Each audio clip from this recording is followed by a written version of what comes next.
멤버십 가입 그리고 구독, 좋아요 정말 큰 힘이 됩니다. 감사합니다. 자, 오늘 정말 흥미로운 이야기 한번 시작해 볼게요. 오늘은 파이 네트워크의 KYC를 완전히 새로운 관점에서 들여다볼 겁니다. 이게 그냥 신원 인증하고 끝나는 그런 단순한 절차가 아니에요. 이건 바로 우리 눈앞에 다가온 4차 산업혁명 시대의 새로운 운영체제, 즉 OS 그 자체에 대한 이야기입니다. 권력이라는 게 어떻게 총과 군대 같은 물리적인 힘에서 보이지 않는 암호화된 증명으로 넘어가게 되는지, 그 거대한 패러다임의 전환을 한번 같이 따라가 보시죠. 이 문장이 이제 더는 무슨 공상과학 영화에나 나오는 대사가 아닙니다. 말 그대로 로봇이 멈추면 공장도 멈추는 시대. 이게 바로 우리가 마주한 새로운 경제적 현실이고요. 앞으로 우리가 살펴볼 모든 변화의 출발점이 바로 여기입니다.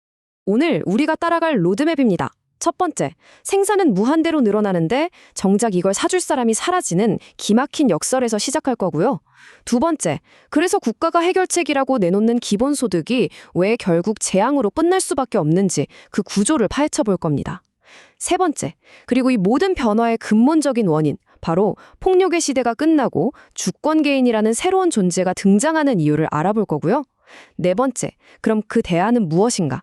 휴먼 유니언이라는 새로운 디지털 국가 모델을 살펴본 뒤 마지막으로 이 모든 것의 문을 여는 열쇠, 바로 KYC가 미래의 시민권으로서 어떤 의미를 갖게 되는지 그 본질을 재정의해 보겠습니다.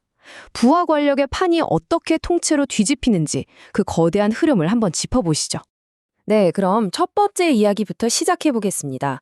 우리 현대 경제가 맞닥뜨린 아주 거대한 두 개의 위기, 바로 이 생산의 혁명이 만들어내는 아주 위험하고도 모순적인 상황에 대한 이야기입니다. 자, 이 표를 보시면 정말 흥미로운 지점이 보입니다. 휴머노이드 로봇이 제조업의 경제학 자체를 어떻게 근본적으로 뒤바꾸는지를 보여주거든요. 지금까지 인간의 노동력이라는 건 예측이 참 힘든 가변 비용이었어요. 임금도 올려줘야 하고 노사 갈등도 생기고 물가가 오르면 비용이 같이 뛰죠. 그런데 로봇은 어떻습니까? 초기에 한번 큰돈 들여서 사놓으면 그 다음부터는 전기세하고 유지 보수비, 즉 예측 가능한 고정 비용만 들어갑니다.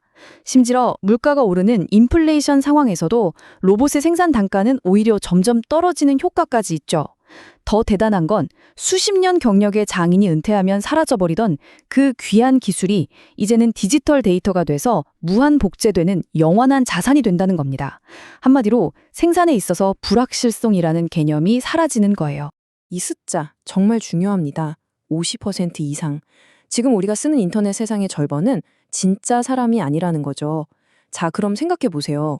물건은 무한정 찍어낼 수 있는데 내 광고를 보고 내 제품에 관심을 보이는 잠재 고객의 절반이 가짜라면 어떨까요? 기업 입장에서는 이제 단순히 클릭수나 조회수를 사는 게 의미가 없어집니다.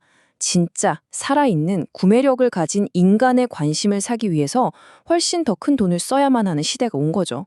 진짜 인간에게 접속할 수 있는 통로, 그 자체가 가장 비싼 자원이 되는 겁니다. 이게 바로 핵심적인 경제적 역설, 즉 패러독스입니다. 자동화 기술이 발전해서 기업은 어마어마한 부를 쌓는데 아이러니하게도 그 기술이 바로 그 제품을 사줘야 할 소비자들의 일자리를 빼앗고 임금을 없애버립니다. 옛날에 헨리 포드가 자기 공장 노동자들한테 높은 임금을 줘서 그 돈으로 다시 포드 자동차를 사게 만들었던 경제의 선순환 구조 있잖아요. 그 고리가 이제 완전히 끊어지는 겁니다. 생산은 폭발하는데 소비는 절벽으로 떨어지는 거죠. 자, 그럼 이런 문제를 해결하기 위해서 가장 흔하게 나오는 대안이 있죠. 바로 정부가 나서서 모든 국민에게 돈을 나눠주는 보편적 기본소득, UBI입니다. 그럴듯하게 들리죠. 하지만 이 계획이 왜 필연적으로 끔찍한 재앙으로 끝날 수밖에 없는지 그 구조적인 결함을 한번 짚어보겠습니다. 이 5단계 과정을 보면 경제가 어떻게 파멸로 치닫는지 그 경로가 너무나도 명확하게 보입니다. 한번 상상해 보세요. 대량 실업으로 일하는 사람이 없으니 소득세, 소비세가 안 거치죠. 세금이 없으니 정부는 뭘로 기본소득을 줄까요? 결국 돈을 찍어낼 수밖에 없습니다. 그럼 시중에 돈이 엄청나게 풀리겠죠? 그런데 물건을 만드는 생산 능력은 그대로인데 돈만 많아지면 어떻게 될까요? 빵은 딱 한 개인데 모든 사람에게 돈만 10배로 쥐어주는 꼴입니다. 당연히 빵값만 10배로 뛰겠죠. 이게 바로 하이퍼 인플레이션입니다. 이런 정책이 왜 실패하는지는 이미 베네수엘라나 아르헨티나 같은 나라들이 온몸으로 처절하게 증명했죠. 바로 이 문장이 정부가 주도하는 UBI 계획의 가장 치명적인 약점입니다. 자본은요, 특정 국가의 법보다 훨씬 더 똑똑하고 빠릅니다. 예를 들어서 정부가 생산 로봇에 세금을 매기는 로봇세 같은 걸 만들려고 하면 기업들은 어떻게 할까요? 그냥 세금이 없는 나라로 본사랑 서버를 옮겨버리면 그만입니다. 자본에는 국경이 없으니까요. 법으로 묶어둘 수가 없는 거죠. 그러니까 핵심은 이겁니다. 국가는 돈을 찍어내는 화폐 발행기를 가지고 있지만 글로벌 기업들은 실제 물건을 만드는 생산 수단을 가지고 있죠. 국가가 뿌리는 돈은 사실상 상품 교환권에 불과해요. 그런데 그 교환해줄 물건을 가진 주인이, 즉 기업이 나 이제 그 교환권 안 받아요 하거나 물건값을 100배로 올릴 겁니다 라고 해버리면 어떻게 될까요? 국가가 아무리 돈을 찍어내도 그 돈은 그냥 종이 쪼가리가 되는 겁니다. 진짜 권력은 돈을 찍는 자가 아니라 그 돈으로 살 수 있는 가치를 만들어내는 자에게 있는 거죠. 이렇게 국가의 경제적인 힘이 무력해지는 이유는요, 사실 훨씬 더 깊고 근본적인 변화 때문입니다. 바로 국가라는 시스템의 존재 이유, 그 비즈니스 모델 자체가 흔들리고 있다는 거죠. 이 현상을 제대로 이해하려면 아주 중요한 책이죠. 주권 개인에서 제시하는 핵심 아이디어를 살펴볼 필요가 있습니다. 자, 폭력의 투자 수익률. 말이 좀 어렵죠? 쉽게 말해서 폭력을 써서 돈을 버는 게 얼마나 효율적이냐는 뜻입니다. 지난 수백 년간 국가는 이 폭력을 독점해서 아주 짭짤한 사업을 해왔습니다. 군대와 경찰이라는 막강한 물리력을 동원해서 국경 안에 있는 토지나 공장 같은 움직일 수 없는 자산들을 인질로 잡고 세금을 걷었죠. 말을 안 들으면 그냥 힘으로 빼앗으면 됐습니다. 이게 바로 국민국가의 아주 확실한 비즈니스 모델이었습니다. 그런데 세상이 바뀌었습니다. 이제 가장 중요한 부가 눈에 보이고 만질 수 있고 특정 장소에 묶여있는 공장이나 건물이 아니라면 어떻게 될까요?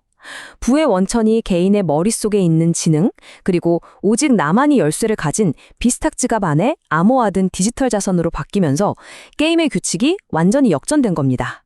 이 디지털 부는 어디에 있나요? 모든 곳에 있는 동시에 아무 곳에도 없습니다. 군대를 보내서 점령할 수가 없어요. 이 한 문장이 모든 것을 말해줍니다.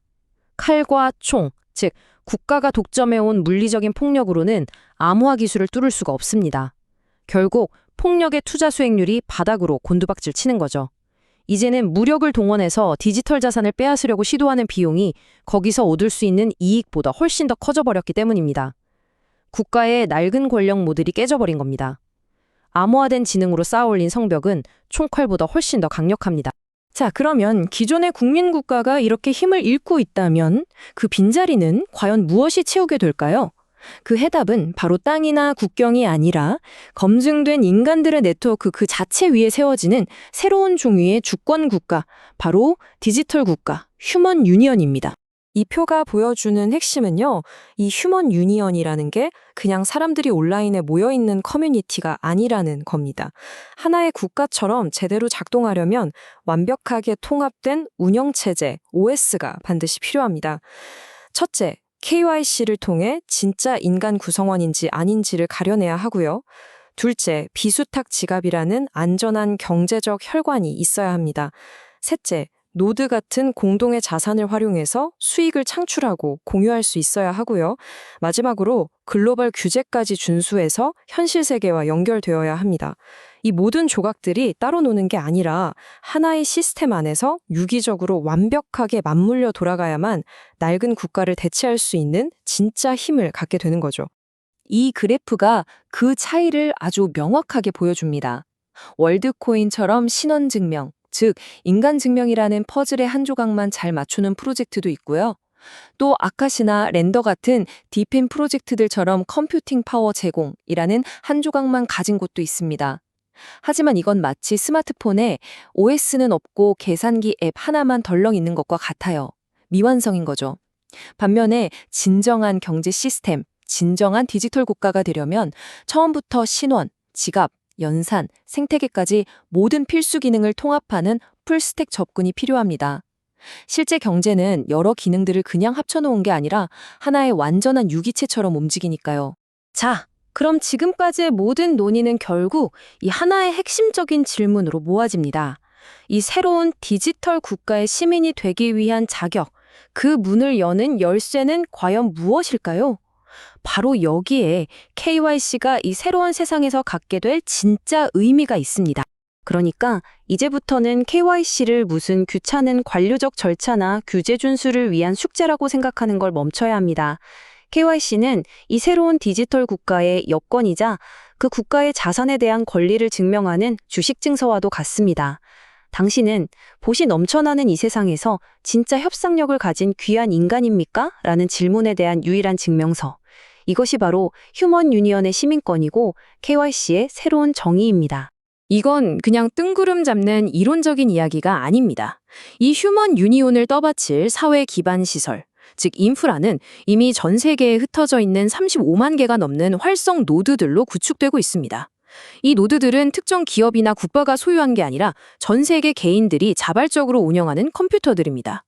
이것들이 바로 국경 없는 디지털 국가가 소유한 아주 강력하고 실질적인 공도의 컴퓨팅 자산이 되는 겁니다. 이것이 바로 미래의 새로운 보안 모델입니다. 이제 성벽은 볼이나 콘크리트로 만드는 게 아니라 암호화된 지능과 검증된 인간의 정체성으로 만들어집니다. 개인의 자산은 누구도 빼앗을 수 없는 비수탁 지갑이라는 나만의 성벽이 지켜주고요. 우리 모두의 공동 자산, 즉 휴먼 유니언의 가치는 KYC라는 거대하고 견고한 집단적 성벽이 지켜주는 구조인 거죠. 결국 우리 모두는 앞으로 이 선택의 기로에 서게 될 겁니다. 나의 주된 정체성과 나의 경제적 삶이 내가 태어난 땅에 묶여있는 지리적 국가라는 낡은 시스템에 계속 속하게 될까요? 아니면 국경 없이 내가 직접 선택해서 가입하는 새로운 디지털 연합, 즉 휴먼 유니언의 구성원이 될까요? 여러분의 선택이 바로 미래를 결정하게 될 겁니다.